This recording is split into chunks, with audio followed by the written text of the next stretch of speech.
یو ځوان چې هغه به په پردو ښځو باندې میینېدو، پردې ښځې به ورته ښایسته ښکارېدلې او پردو ښځو سره به یې بیا څه کار کولو. دغه ویډیو تاسو سره شریکوم. دغه ځوان چې یو ورځ د خپلې د دې پریشانۍ ذکر یو بزرګ ته وکړو چې زما پردۍ ښځې ډېرې زیاتې خوښې دي، زه پردو ښځو د کتلو نه نشم منع کېدی، زه څه وکړم، زه د خپل خراب عادت څنګه پرېږدم، ما ته طریقه وښایه. دغه بزرګ چې د ده نه اجازت واخیستو چې ته ما ته اجازت راکړه، زه تا سره یو کار کول غواړم. نو دغه ځوان ورته وویل چې زما تا ته اجازت دی، ته ما ته یو سبق راکړه.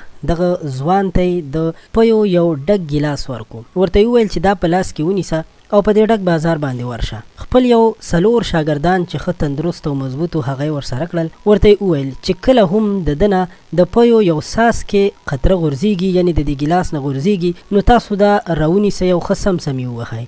ځوان چې کله دا خبره واورېده نو ډېر زیات پریشان هم شو چې دا خو ډېر بزرګ سړی دی، ما دې ته دا اجازت هم ورکړو چې ته ما ته سبق راکړه، خو اوس هسې نه چې زما په ډک بازار کې بې عزتي وشي، ځکه چې په بازار کې خو ما خلک پیژني او ټول خلک زما پیژنګلو دي. خو ځوان ځان سره دا عهد وکړو چې زما نه به یو ساس کې پی هم نه تویږي. کله چې دغه هلک په بازار باندې ورغی، پی ورسره وي، دغه 4 شاګردان چې د بزرګو هغه هم ورسره و، نو دا په بازار باندې تیر شو او واپس راغی، دغه پی د بزرګ مخې ته کېښودې. بزرګ د دغه ځوان نه پوښتنه وکړه چې تا په بازار کې نن څومره ښځې ولیدې؟ ځوان ورته جواب ورکړو چې ما خو نن ښځې نه دي لیدلي، زما خو ټوله توجه د ګیلاس په طرف باندې وه او زه یېرېدم چې هسې نه زما نه د پیو ساس کې ونه غورځېږي او زه وهلو نه خورم. بزرګ چې کله دا خبر واورېده نو ورته یې وویل چې همدغه حال د یو رښتیني مسلمان هم دی. یو رښتینی مسلمان چې د الله پاک نه یریږي او د قیامت په ورځ د شرمندګۍ نه یریږي، نو دغه ایمانداره کس، دغه ایمان والا کس کله هم ګناه نه کوي او د ګناه نه بیا یریږي، ځکه چې پردو ښځو ته کتل دا یو ګناه ده او په آخرت کې به د دې هر عمل